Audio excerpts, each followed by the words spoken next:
സൂര്യനെപ്പോലും പിടിച്ചു നിർത്തിയ ദൈവം നമുക്ക് വേണ്ടി എന്ത് ചെയ്യാതിരിക്കും? ഈ ദൈവത്തിൽ നിങ്ങൾക്ക് വിശ്വസിക്കാൻ പറ്റുമോ? ഹല്ലേലൂയ. ഒരു കാര്യം കൂടെ പറയണമെന്ന് എനിക്ക് ആഗ്രഹമുണ്ട്. അത് സംഭവിക്കാൻ കാരണം ദൈവം മോശയോട് പറഞ്ഞത് മോശ യോശുവയോട് പറഞ്ഞു. ദൈവം മോശയോട് കൽപ്പിച്ചത് എല്ലാം യോശുവ ചെയ്തു.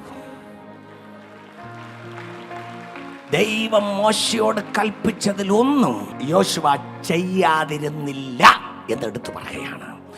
ദൈവത്തിൻ്റെ വചനത്തെ അനുസരിപ്പാൻ നീയും ഞാനും തയ്യാറായാൽ നമുക്ക് വേണ്ടി ഏത് സാഹചര്യത്തിലും ഇറങ്ങി വന്ന് അസാധാരണ പ്രവൃത്തികൾ ചെയ്ത് നിന്നെ ശത്രുവിൻ്റെ കയ്യിൽ നിന്ന് രക്ഷിച്ച് അനുഗ്രഹിച്ച് നിന്നെ വിടുവിച്ച് നിനക്ക് വേണ്ടി സകലത് നിർവഹിപ്പാൻ കഴിവുള്ള ഒരു ദൈവമാണ് എൻ്റെയും നിൻ്റെയും ദൈവമെന്ന് വിശ്വാസമുള്ള എത്ര പേരുണ്ട്? ഇന്ന് ദൈവം നിനക്ക് വേണ്ടി യുദ്ധം ചെയ്യുമെന്ന് നിനക്ക് വിശ്വസിക്കാൻ കഴിയുമോ? നിന്റെ മുൻപിൽ അസാധ്യമായി അണിനിരന്ന് കിടക്കുന്ന ചില കാര്യങ്ങളുണ്ടല്ലോ, ചില പ്രശ്നങ്ങളുണ്ടല്ലോ. നിന്റെ ബലം കൊണ്ട് കഴിയാത്തത്, ആമേൻ, നിന്റെ ബുദ്ധി കൊണ്ട് കഴിയാത്തത്, വൈദ്യശാസ്ത്രത്തിന് കഴിയാത്തത്, അത് നിനക്ക് വേണ്ടി ചെയ്യാൻ സൂര്യനെ പിടിച്ചു നിർത്തിയിട്ട് തന്റെ ജനത്തിന് വേണ്ടി ദൈവം പ്രവർത്തിച്ചുവെങ്കിൽ നിനക്ക് വേണ്ടി ദൈവം പ്രവർത്തിക്കയില്ലയോ?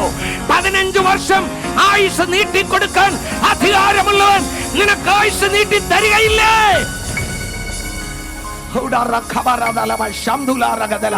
നമ്മുടെ ദൈവം അത്ഭുതങ്ങളുടെ ദൈവമാണ്. നിനക്ക് വേണ്ടി പ്രവർത്തിപ്പാൻ ശക്തനാണ്. നിന്റെ വിഷയത്തെ ദൈവത്തോട് അവതരിപ്പിക്ക്. നീ ഒന്ന് ഹൃദയം തുറന്ന് പറ. നിന്റെ ആവശ്യത്തെ ഒന്ന് ദൈവത്തോട് പറ. യേശുവേ, ഞാൻ അങ്ങയിൽ വിശ്വസിക്കുന്നു, ഞാൻ അങ്ങയുടെ കൽപ്പന പ്രമാണിക്കും. നിന്റെ വചനത്തിന്റെ വഴികളിൽ നടപ്പാൻ എന്നെ സമർപ്പണം ചെയ്യുന്നു എന്ന് ഇന്ന് പകൽ നിനക്ക് യേശുവിന്റെ കരത്തിൽ നിന്നെ കൊടുക്കാൻ കഴിയുമെങ്കിൽ, ഇന്നലെകളിൽ വഴിപിഴച്ച ജീവിതത്തെ ഉണർന്ന് ഏറ്റുപറഞ്ഞ് ഉപേക്ഷിച്ച് മടങ്ങി വരാമെങ്കിൽ, ആമേൻ, നിന്നോട് പോരാടുന്നവരോട് ഞാൻ പോരാടും, നിന്നോട് വാദിക്കുന്നവരോട് ഞാൻ വാദിക്കും. പറഞ്ഞത് നമ്മുടെ ഇതേ ദൈവമാണ്.